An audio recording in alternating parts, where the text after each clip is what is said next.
This channel is for educational purposes only. Please do your own due diligence before making any investment decisions. Hi, this is Joe Rabil with Invest Like a Pro. So today we're going to give you an update of the stock market. I'm going to do the S&P using the SPY as a proxy for that. And I'm doing this as of the close on Thursday for Friday morning. So let's go ahead and get into the chart. We've got some interesting things to talk about here. So each time frame has something that I think is worthwhile in discussing. So I've got my monthly chart, weekly chart, daily in the upper right, hourly in the upper left. Let's start with the monthly. We always look at our big wide angle lens first to see what we think is taking place. And if you notice, we're continuing to kind of respect this 40-month moving average. Now, we haven't gotten a big ferocious bounce off of it at this point. And what's weighing on this is the 18 is flattening. See how it was rising and now it's sort of flat? What's worse is what these are doing.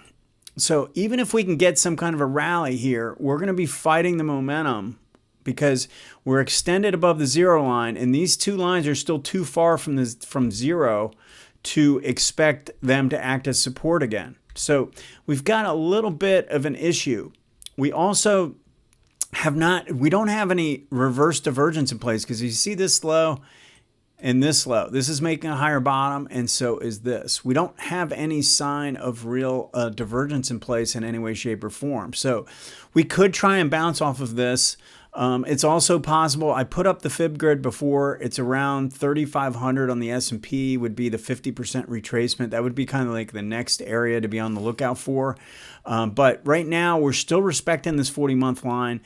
But just realize that the flattening of the 18-month and the fact that the MACD lines have rolled over is telling me that you need to be a little bit more careful here. Let's go and look at the weekly chart. So what I've been saying for a little bit of time now is that we've got an 18 below the 40 and both lines declining. All right. And that defines the trend to the downside. And as long as that remains the case, the market's going to have a tougher time. I think if we're below both of these moving averages and they're declining at about the same rate like they are, we have to assume the bias is to the downside. Now, one of the things that's developed here just recently, because we have confirmation on a MACD basis, but let's just look at what's taking place in the ADX. Because we made a lower low, so we came down, rallied up, and made a lower low here, all right? And if you notice what happened, this actually confirmed on that right there. But on this rally back up, we're actually showing weakness in the sellers. You see how this is making a lower low here? So the sellers are actually weakening a little bit. What's missing here that would lead us to believe that we've got a better rally coming is the buyers. You see how we're making a lower peak? So the last time we made it up to the 25 line and then turned down, and then we made a lower high, and now we've made another lower high. And in order to expect any kind of a real rally here, we're going to need to see this turn up and make a higher high. All right. And if we do that with this making a lower low, then you can sort of assume we're working, or these are going to work together. And that means we could rally back up towards resistance up here. It doesn't mean we're going to switch the trend because the momentum is very strong. The ADX is strong. So any kind of a little contraction phase would just turn this down. It doesn't necessarily mean it's going to reverse the trend. But it is worth noting, and I think it's worth watching to see if this green DI can show any kind of strength. And if that happens, that would kind of solidify at least an interim low being made.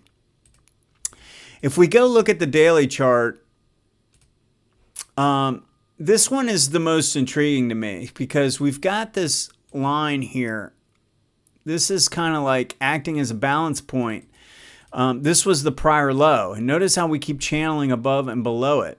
And I kind of look at this like a spike and ledge formation. We spike down, and now we're forming a ledge. Okay, now the ledge is, we're looking for a break to the upside on the ledge. If this is going to work, if this trade is going to work, we need to break out to the upside. It doesn't mean we just hold the lows. We actually need to take out these highs up here. And in order to do that, we're going to need to see a lot more strength than what we've had so far. So that pattern, undercut and rally, is something that we can be on the lookout for, but we need to see, so we're forming the ledge, but we haven't seen enough strength to see any kind of a reversal. So I think we're kind of caught in this range right now. Every single time this tries to get down here, it seems like there's buyers. At least the last couple of days, it has been that way. If we slip slide away and we don't hold this area, then we sort of have to assume that that next target area around 3,500 for the S&P is the most likely. But I do think this is irrelevant based on what's taking place, especially because we're hitting a spot based on what we're sitting on the 18-month line. I mean, if we weren't near any support at all, then maybe this really wouldn't have much relevance. But the fact is that we are sitting at that level, and we're starting to show signs that maybe it's getting a little tired of going down. I'm not going to bring up the QQQ, but if you look at the QQQ on with the ADX, you can see that the last decline, we did not get confirmation on an ADX basis. It did not get above 25. So, you know, the odds of this getting some kind of a little bounce here is starting to increase a little bit.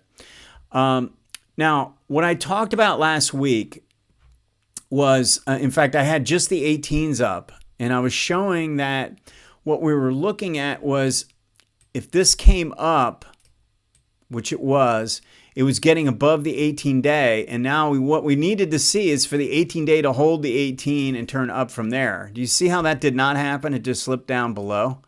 So that's why, in this case, I would be waiting for us to take out the high end. Because just so to be clear about this, if we would have held the 18 on this pullback, then you would have wanted to buy coming up off of that. That would have been a buying chance for a move up to the 18-week.